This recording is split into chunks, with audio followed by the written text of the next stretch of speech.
Why did you eventually join the Church of Satan? Well, I had been introduced to the Satanic Bible by this friend of mine who owned an occult bookstore in Milwaukee. And originally, of course, witches are always told, well, we aren't Satanists, the Church of Satan is evil and all that.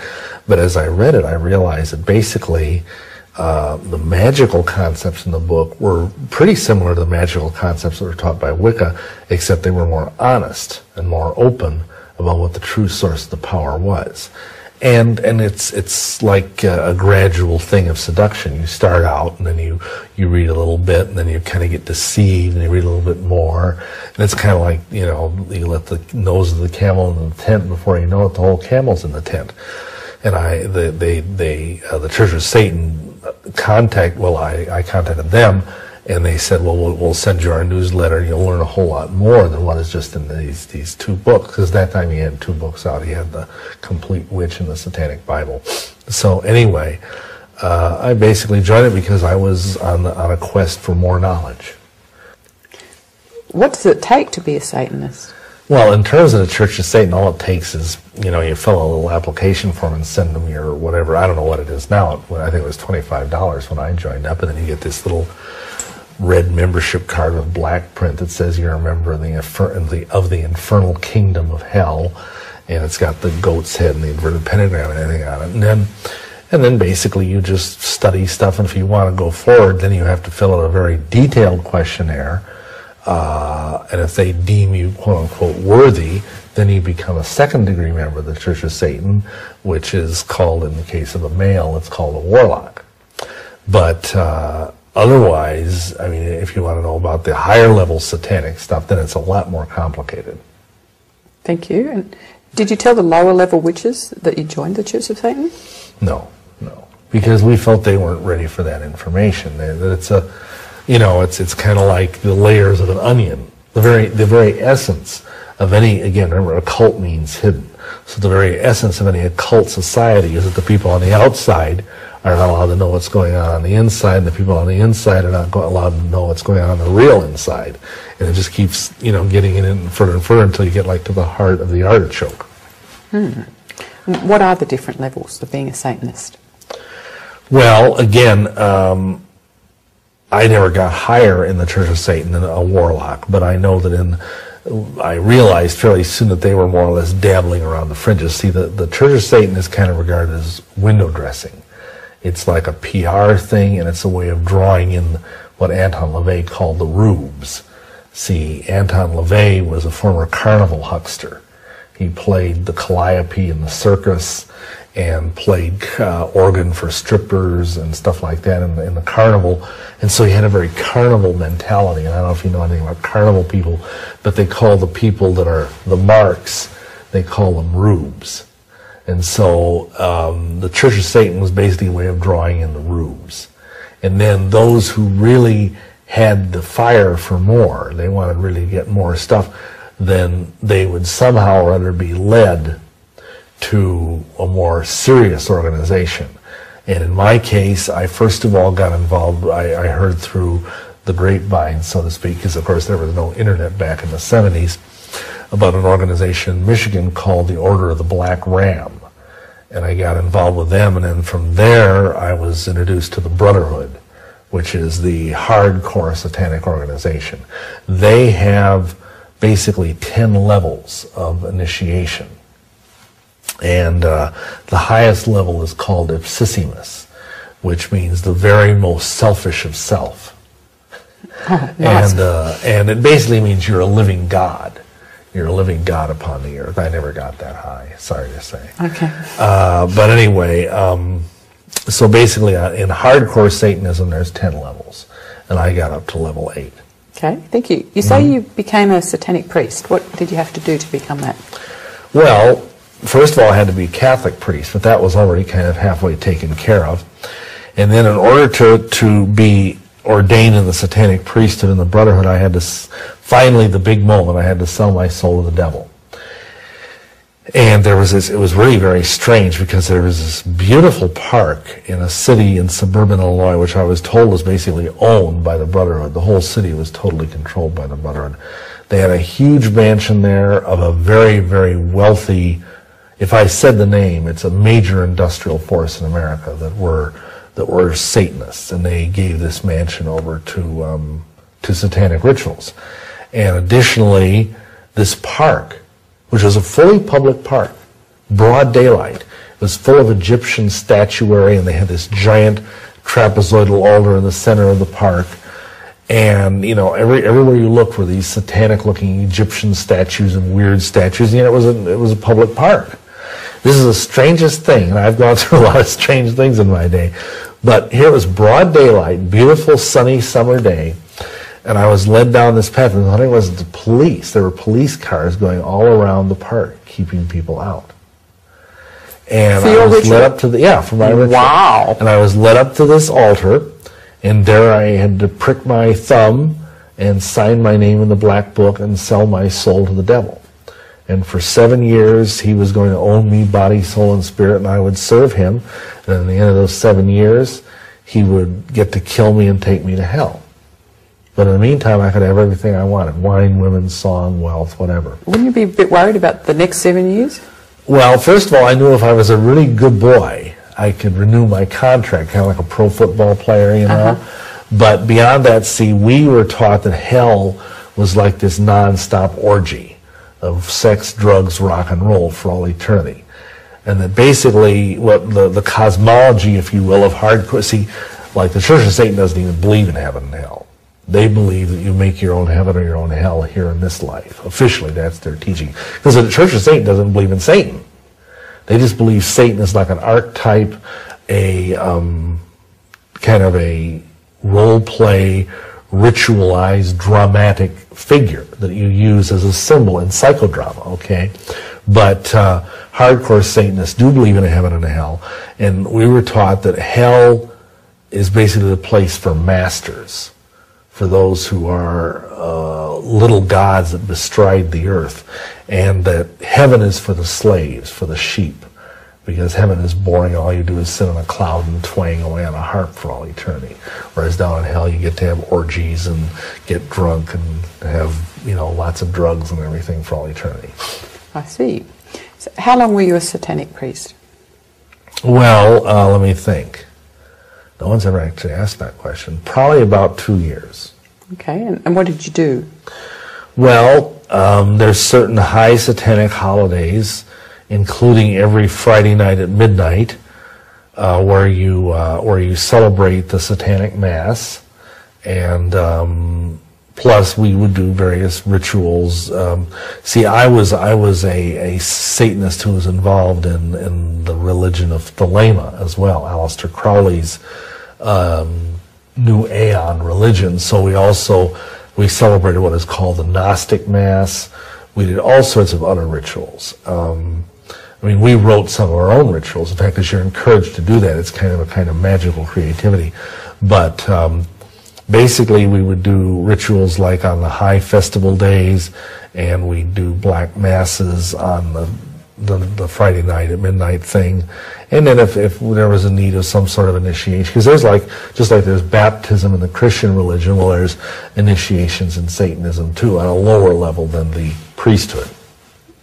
Did other people come to your masses? A handful. I mean, you know, for one thing, we never advertised this. I mean, you know, nowhere except maybe somewhere like San Francisco would you advertise, oh, we're having a satanic mass, you know, at midnight, you know. So no, but some of our covenors, maybe you know, 5 or 10 at most of our covenors would, and, you know, just like any church service, some would come, some wouldn't from week to week. But the ones that were high enough up to know that we were doing these things, yes, they would come. Okay, thank you. Could you give me a history of the Church of Satan and the other branches of Satanism? Well, the Church of Satan officially started in 1966, and Anton LaVey in that year shaved his head and proclaimed that was year 1 of Anno Satanas. And like we have Anno Domini, you know, AD for the year of our Lord, well, he said that 1966 was year 1. And so to this day, if you get the Church of Satan newsletter, which is called the Cloven Hoof, the dates on it like this would be 39, Annos AS 39, because this is the 39th year of the Church of Satan. And basically, he started as a kind of a study group, and then started branching out, because he's very much a theatrical showman kind of guy with his carnival background, and he'd walk around the street. He painted his house on California. Have you ever heard that song, The House on California Street, by some rock band? That refers to the Church of Satan, because it was originally a black, it was a whole Victorian house that he painted pitch black on California Street. And he'd walk around with black trench coats and a big slouch fedora hat, and he'd walk a leopard. Or he actually had a black Nubian lion, because he had been a lion tamer at one time. So again, very theatrical, very showman-like. And he'd started celebrating these public satanic masses where he'd have a naked girl laying on the fireplace in the main room of his thing, and he'd do these satanic masses, black masses, and he got a lot of members in the late 60s and the early 70s. Was immensely popular. He had people from Jane Mansfield, who some may recall as being kind of a sex goddess, and in the movies, and he had Sammy Davis Jr. was a member of the Church of Satan. He even had, one of his members was a Green Beret, and he got killed in Vietnam, and so LaVey got to do the first military funeral in Arlington Cemetery for a Satanist. Wow. And he also did the first satanic baptism of his daughter Zena, and gathered a lot of publicity. He got tarnished a little by what happened with Jane Mansfield's death, because Jane Mansfield's agent felt that her involvement with the Church of Satan would hurt her publicity, her career in Hollywood, and because she actually would pose. Like there's this one famous picture of her where she's in this kind of voluptuous, sexy gown, and she's kneeling at LaVey's feet, drinking out of this huge goblet. Very satanic-looking goblet. And he said, well, this is hurting your career. And so LaVey told him to stop messing with his relationship with Mansfield, and he wouldn't stop, and so LaVey put a curse on him. And he told him, you better watch it because you're going to be beheaded. And he warned Jane Mansfield to stay away from him, because he says, once you send a malignant bolt of energy out there, there's no way to control it. And if you're anywhere near this creep, might get it too. Well, just a few weeks later, they were driving along some California highway, and a semi came along and hit them head on, and the hood of the car just came through and decapitated them both, just like a guillotine. And the press asked him, well, do you regret doing that? And he says, well, no, I don't, because he deserved to die, and I warned her to stay away from him. She did. Oh wow, So that's a typical example of satanic ethics, anyhow, but the membership started waning off, and really now there was a certain upsurge of it in the 80s with a kind of Satanism thing going on, but they don't ever have more than 2,000 or 3,000 members worldwide. It's not a very big organization. But then they're just the outer branch. Now what happened, I think it was in the 70s, is that LaVey's right-hand man, who is much more dangerous, Lieutenant Colonel Michael Aquino, he broke away. He was like, the second in command of the whole Church of Satan. He broke away because he did believe that there was a real devil. He did believe there was a real dark God. And he felt LaVey was just sort of, what word should I use, sort of prostituting the whole thing. And so he started his own organization called the Temple of Set. And of course, Set is the name of the Egyptian version of the devil. And Aquino, who's a very intelligent guy, he's got like a PhD in political science, and he was, I don't know if he still is, like very high up in military intelligence in the U.S. Army. He said that Set, the devil, whatever, represents the principle of spiritual alienation. That the reason why man or woman, for that matter, feels alone, feels alienated from the rest of nature. We feel like we're not really part of nature, and we're not part of the universe. And that's okay, because we are apart from the universe. We are a superior being. We're a God in the making. And he believed that he was like kind of a John the Baptist to the coming of Set. And he even went to Wewelsburg Castle, which was bombed into ruins during World War II. It was in Bavaria, and Wewelsburg was the temple of the SS. So it was the black spiritual heart of Nazism. And he went there because he liked the energy. And this Aquino went to Wewelsburg Castle and did a ritual, he called it the calling forth by night. And he actually invoked the same dark god that Aleister Crowley invoked a generation earlier, named Iwas. And Iwas was basically the spiritual avatar of Satan. And supposedly at that time, this Aquino was anointed to be kind of like the spokesman for Set. And really right now the Temple of Set is doing a lot more dynamic, if I may use that word, stuff in terms of satanic theology, if one may use the word, than is the Church of Satan. Then of course there's the Brotherhood, which is behind both of them. And the Brotherhood is an organization. It's basically operates out of Trieste, Italy. It's the hardcore satanic group that covers really the whole world. There's leaders of it in America. There's leaders of it in Latin America and virtually every continent. So that's this 10-tier organization. And the major centers of it in America are in New York, in Los Angeles, in Chicago, and also in Vancouver, British Columbia, are the major nerve centers of it. Thank you. What are some of the other things that they're taught in Satanism?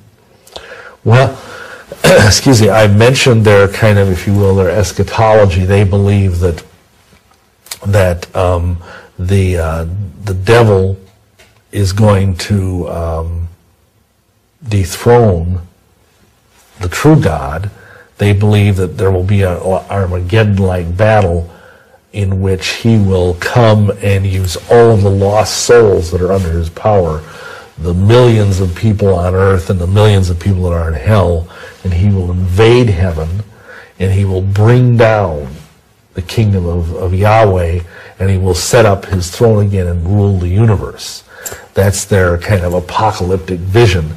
And they believe that for the last 2,000 years, Jesus has been tormented in hell by demons. They believe he did not rise from the dead.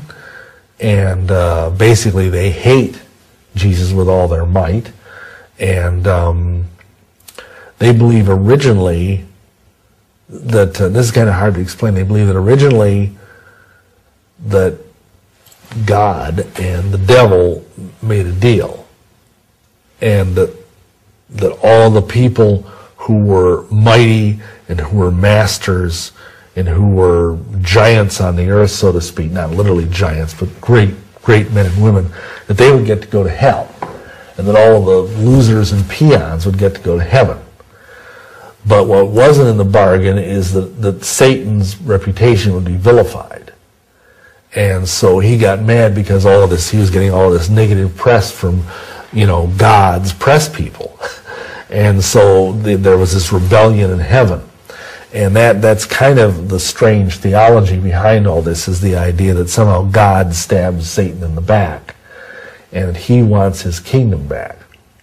That's really what people do when they do something bad to you. They'll turn around and turn the story back at you. Oh, of course, sure. And of course, Satan is the ultimate egomaniac. I mean, he was, as we said earlier, the greatest of all of Yahweh's angelic beings, and yet he got lifted up in his pride and thought he could become exactly like God. And of course, that's not possible. Why do they hate Jesus so much? Well, partly because he represents everything they hate. He represents gentleness, and they value strength. Not that Yeshua isn't strong, he is, but I mean, the typical, I'll never forget what, I think it was Ben Kinchlow said. He said that as a young man who was in prison, he never wanted to have anything to do with Jesus as he was popularly portrayed, because he said he seemed like this wimpy-looking guy that hung out with sheep and wore a dress. And that's the popular conception of Jesus, that he's sort of wimpy, the gentle Jesus, meek and mild kind of thing. And people forget that the same Yeshua who preached the Sermon on the Mount, who fed the 5,000 with loaves and fishes, is also the same Yeshua who's going to be coming and who's going to crack the skies, and that the heavens and the earth are going to roll back like a scroll, and he's going to come down and blow away a 200 million man army with one word out of his mouth.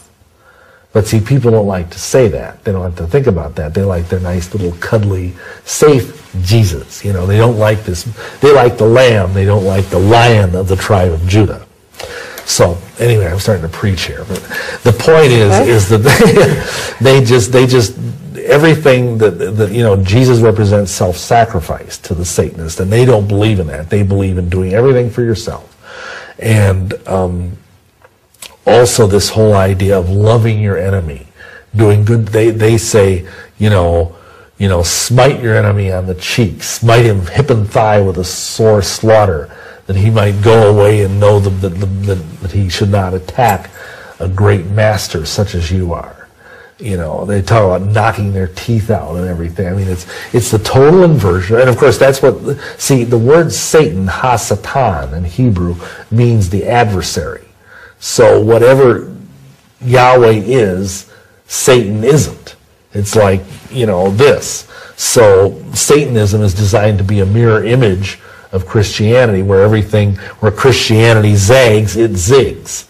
And so where Christianity is kind and gentle and has hospitals for the sick and elderly, Satanism advocates just killing the worthless bunch of them, Where, Christianity advocates, turning the other cheek. They say smite them on both cheeks, that kind of thing.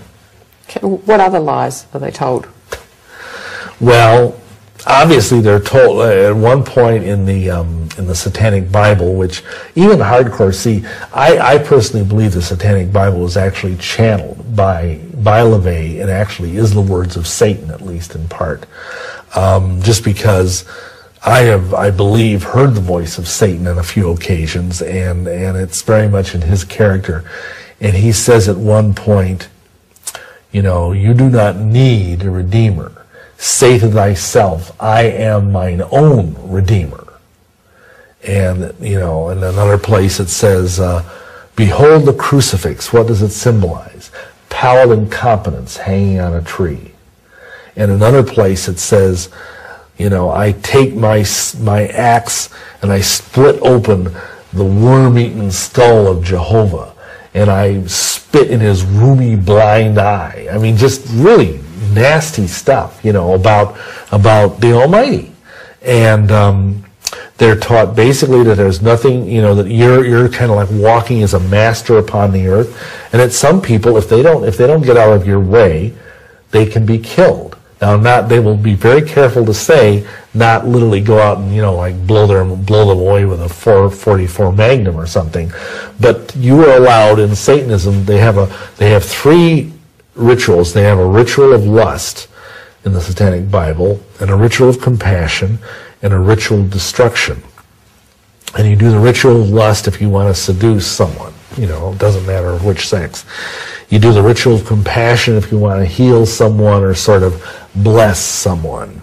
Oh, I hesitate to use that word in this context. Finally, the ritual of destruction is just what it sounds like. You throw a curse, and it's a nasty ritual. If you read the thing, it's one of the rituals. I talked earlier about how we tried to curse this lady who was a Christian lady, and it just kind of bounced off her. But I mean, just nasty stuff. It has lines in it like, we ask that the voiceless bird of nothingness would feed upon this person's rotten, putrid brain, and just all of this really bizarre. And you're supposed to sit there. They actually say in the Satanic Bible, you're supposed to sit there and work yourself up into just a blind, berserker, furious rage.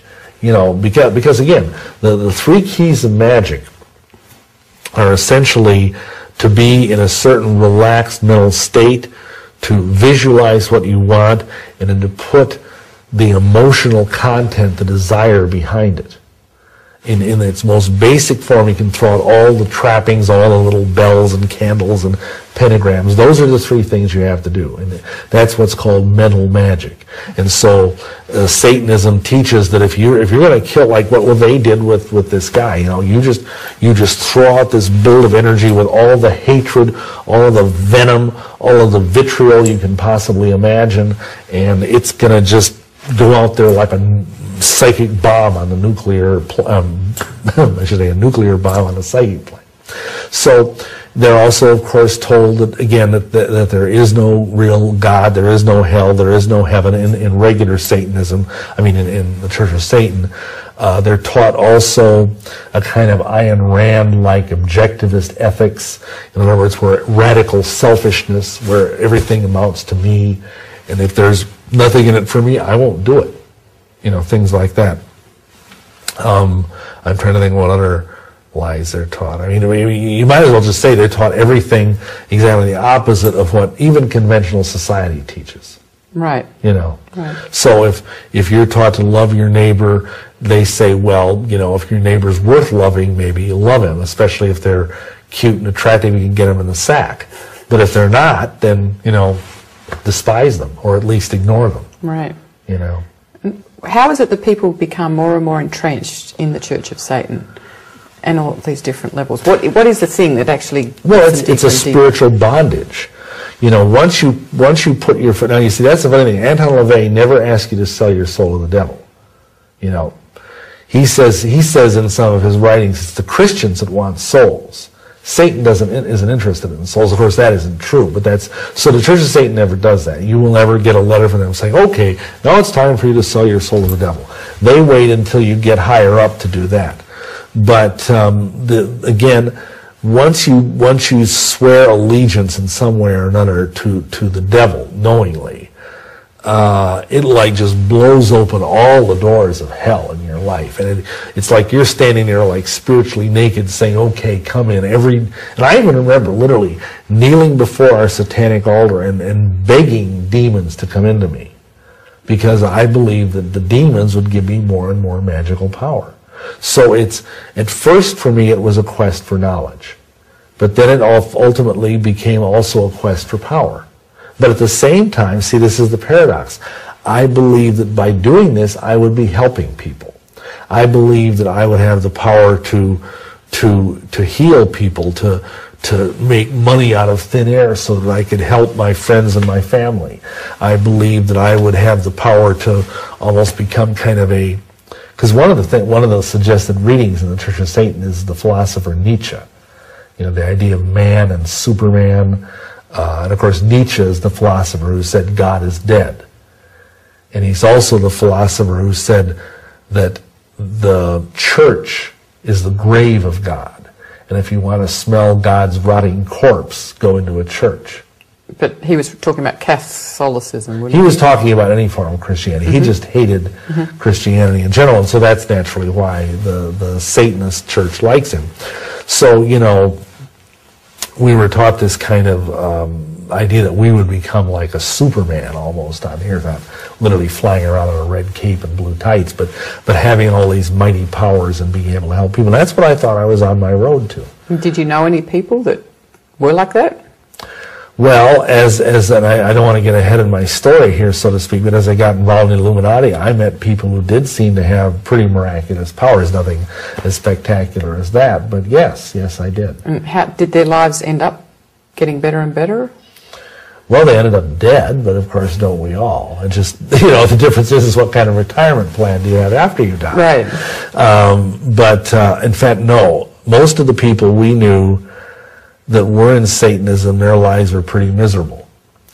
Suicides, and of course, again, the Satanists had no problem with suicide. They would say, well, if your life stinks at this particular time, fine, put a bullet through your head, because if you can't, see, Satanists do believe in having fun and having, some sort of, they say joy, but I don't really think joy and Satan ever can be in the same sentence together. But they would say if you're not enjoying your life, then you're probably a worthless piece of trash, and just go out and put your head in an oven. Okay. The idea of compassion is utterly alien to these people. There are no Satanist orphanages or Satanist soup kitchens for the poor and needy, What about for their own children? What do you mean? Well, children are weak and at that time, so... Well, they believe, LaVey has gone on record as saying, because when the Satanist thing started up with the Geraldo special and some of these other things back in the late 80s, they felt they had to come out with a public statement, and they say, well, Satanists do not abuse children. We regard children as one of nature's greatest gifts. We believe that all children are by nature the truest Satanists. They actually said that. Because all children are eminently selfish. They think they are the center of the, and psychologically we understand this is more or less true, that they think they're the center of the universe, and and they say that basically the way children are at the age of 2 is the way everybody should be. I want what I want when I want it, and if I don't get it, I'm going to kill someone. Babies don't say that because, they aren't able to really do anything. But so they do believe that, obviously for their own children, they would have, regard, and they would try and raise them according to their best sense of what was right and wrong. Because even Satanists have some sort of ethics, it's just that it's so weird and twisted and pragmatic. But I would dare say that they would certainly have no problem like having an abortion, and they would probably be in favor of if they have a child that has some sort of a handicap Down syndrome or something, just kill the thing, They don't believe in having worthless eaters around. Right. Where do Satanists perform their rituals? Well, we did ours in our home. We had a special boy, that home. Back in Milwaukee, I feel sorry for whoever moved into that home after we were in it. But the funny thing is, the person who moved into that home after we did died of cancer within 3 months. Wow. And it was because that house that we lived in was a haunted house. And it tried to kill, especially Sharon, on numerous occasions, but Sharon was better than it was, more powerful, more savvy. One time it blew up the furnace right in her face. And, just little things like that. You want to talk about the Amityville horror? Well, this house had nothing on that. Or that had nothing on this house. But we had this chapel where we did Gnostic masses and vampire masses and Catholic masses and Gnostic masses and Satanic masses. You name it, we did it. Oh, yeah. In fact, every room... This is this big old blue house on Michigan Avenue in downtown Milwaukee. Looked like a giant blue barn. We didn't paint it. Our landlord did. And every room in that house was given over to the occult except for the living room and the kitchen. We slept in a closet, literally. And we had about 5 or 6 different temples and chapels in there. And our whole lives were dedicated to this. Wow. We were radically sold out to this stuff. So, I don't know how I got off on that tangent. You see, some Satanists do things outdoors because kind of like witches, they believe in the power of nature. So, like, for example, the ceremony I discussed where I sold my soul to the devil, that was done in a park. Sometimes a lot of Satanists will say if they can, they like to do rituals either on a crossroads where there's running water or else by the ocean or by a lake. Like when we could, we'd try and do rituals by Lake Michigan. Some of the like for example, there are some places where if you're in the right place at the right time and you're a Satanist, you could go to a mansion of the very wealthy and powerful. The closest I can tell people is there's this very kind of weird evil movie. It was the last film of Stanley Kubrick called Eyes Wide Shut. And it basically gives a very real example of a satanic ritual. Yes, I think a lot of people didn't realize what they were seeing in that. Yeah. They thought it was an orgy, but it didn't look like an orgy. No, well, Can you explain a bit more about that movie? Yeah, well, and I don't know, because oddly enough, Kubrick is an atheist, was an atheist, a Jewish atheist, by the way, which is sort of unnerving. But he, I don't know really what he was trying to do with the movie. I know there was this book by, I think, a German writer called Trauman novel, I think the name of it was, a dream story. And he wanted to make that movie for years, and basically, I mean, the middle of the movie involves that this doctor ends up being able to get into this very exclusive party where there's all these, you know, ritual, like this guy's sitting in a throne, and there's all these naked girls running around with masks on, and they kneel in a circle, and there's incense, and there's chanting, and then everybody goes off and starts, you know, fornicating like crazy, and but in a very ritualized way. A very ritualized way. And see, is that what happens? Well, in some cases, yes, because it depends on what kind of ritual you're doing. But it's believed in almost all these different occult groups that part of the function of this is raising power. And then there's the element of desire. Now, the strongest desire that any human being can experience is sexual desire. I mean, even more than a desire for food. And so the idea is that, okay, we're going to like reify or imagine that we want such and such a thing. And then we're in a regular white witchcraft circle. Everybody would like imagine this, and they'd start dancing, and they'd dance around real fast in a circle, and there'd be this chanting going on, and their auras would start blending together into this vortex of energy, and it would start rising and rising and rising and rising into what's called a cone of power. And then finally, when the high priestess felt as though that energy was as high as it was going to get, she would shout out "Harahya," and they'd fire off this cone of energy toward like if they were going to heal someone or whatever the case might be. Well, in Satanism, it's kind of the same thing, but it's like, again, the gloves are off. And so the idea is, okay, we're going to, if everybody's out there, you know, fornicating their brains out and doing whatever other things, and there might be, you know, like flagellation going on, there might be torture going on, whatever it takes to raise the energy. And of course, in a hardcore satanic group, that wouldn't see that they believe the two best ways to raise energy for a satanic ritual are either the sexual act or by murdering something, either an animal or a person. And that, because of course, if you kill even an animal, an enormous amount of energy is released, because the animal's terrified, and so there's just a lot of energy released. And with a human being, there's even more energy released. And they believe, especially the most, and again, now, of course, the Church of Satan and Temple of Set would deny they ever do these things. But, you know, I was told when I was in the organization that part of the reason LeVay kept lions in his basement is a good way of getting rid of the bodies. Wow. You just feed them to the lions, you know, it saves on your meat budget. And so, in fact, they ultimately made him get rid of the lions because, I mean, have you ever heard a lion roar? I mean, it'd wake up the whole neighborhood. Right. And so finally the City of San Francisco Health Department made him get rid of the lion. He had to donate it to a zoo. But the hardcore Satanists would be able to, would think, okay, if it's, ideally, you know, sexual orgies are good because, of course, they're fun, you know, but if you really want to raise the ultimate kind of power, you have to sacrifice someone. The first is a baby, because there's this huge amount of life energy, because the child is just barely even born, and they've got a whole 60, 70, 80 years of life in them. Next is a virgin, and then finally anybody. And where do they get all these people from? Well, some of them are homeless people.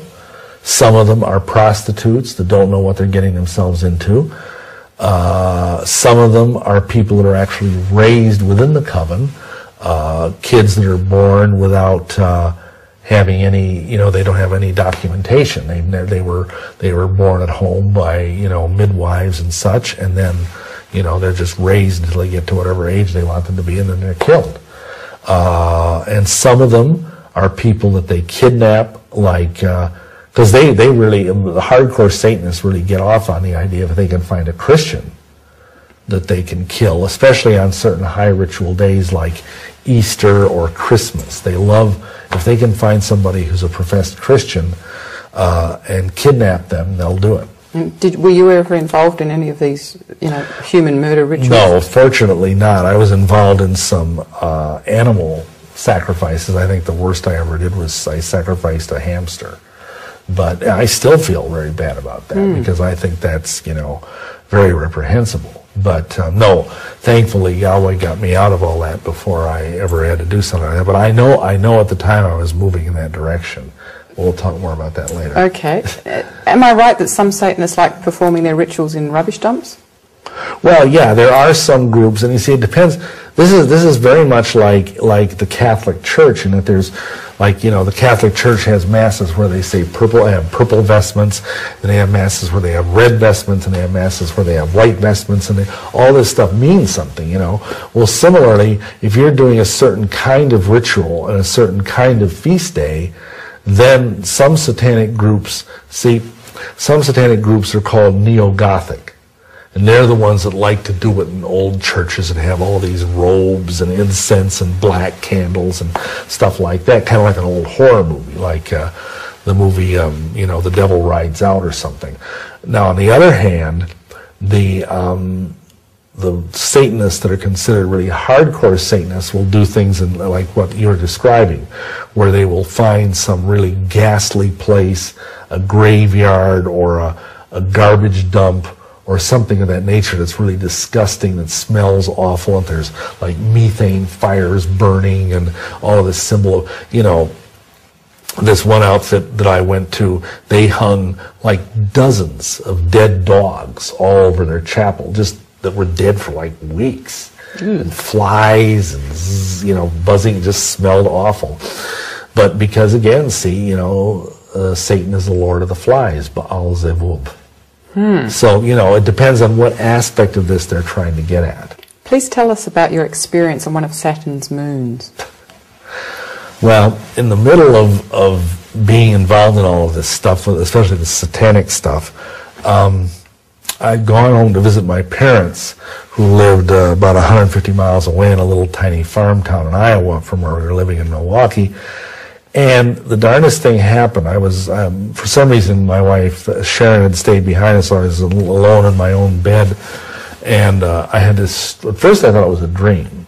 I dreamed that I had been taken out of the bed and just sort of levitated through the roof, and I was flying through space. And as I was flying along, I suddenly realized I was approaching the planet Saturn. And, of course, you know, Saturn's obviously the easiest planet to identify because of the rings. And then I got nearer, I realized I was going toward one of the moons. And as I got nearer to it, I saw that this moon was totally black. I mean, it barely reflected the light of the sun. It was like, you know, kind of like a piece of charcoal. And as I got closer still, I saw this really ghastly looking, well, the only word I can describe it is obscenely trans-Eugothian temple. I mean, it looked like nothing you've ever seen on Earth. Weird angles, kind of obscene, pustulant things sticking out of it that looked like tumors. Just really the closest thing, imagine if any of your viewers have ever been to the Denver airport. Imagine if you took the Denver airport and painted it black, flat black, and then covered it with tumors. Could you just define trans-Eugothian for us for a sec? Well, that's a term that's used in black magic. It literally means trans-Plutonian. In other words, magic that comes from beyond our solar system. Okay. Yuggoth is the ancient name for the planet Pluto. And the term actually comes from the writings of H.P. Lovecraft, and we'll probably talk more about that later. But anyway, so this really bizarre-looking temple with strange, weird angles. And the walls of the temple, the only way to describe it is if anybody had seen the movie 2001, and the way the surface of the monolith, that black thing that shows up at the first, looks like a giant Hershey bar, you know, it was so black, no light would come out of it. It just looked like utter blackness. And I was led through the door of this thing, and inside was this guy who had been kind of my mentor in the Illuminati. And I don't know at this point if it was a dream, if it was an astral projection, or if it was like an abduction or something, but he was standing there in this white robe glowing. And I knew him at that time as the Master M. And he said, or was it Master H? I can't even remember now at this point. Anyhow, he said, "Welcome to the Cathedral of Pain." That doesn't sound real good, but here I was standing there stark naked in the middle of outer space, and he led me into this big doors open creek, you know, just like the latest horror movie. And I walk into this giant cathedral. I mean, it's as big as any cathedral I've ever been in, except that the lighting was very somber. The architecture was very insane. And the only illumination came from the walls, but instead of stained glass windows, they had these giant glass walls that looked like an aquarium, except that in the aquarium were floating all of these naked, mutilated, dead bodies of men, women, and children. And that kind of bluish light that comes out of an aquarium, you know, and that was the only illumination except for some black tapers that were burning. And he instructed me to go and lay on this altar. And there was this altar that was shaped like a giant trapezoid, but it was made out of like weird, jagged, rusty-looking steel girders. And I was bound to this altar, and it wasn't looking real good by this time. I was getting kind of nervous because I didn't know if this was a nightmare or what it was. Because I'd had other kind of similar experiences like this, but none this horrible or this vivid. And all of a sudden, all these people came out, and they were all wearing black robes. And they all started chanting in French, oddly enough. And they started chanting all of these blasphemous things like, blaspheme God, hail Satan, spit on God, all of this stuff, cursed is God forever, things of that nature, just going on and on and on for an interminable amount of time. And I felt like I was freezing to death, and I felt power coursing through me.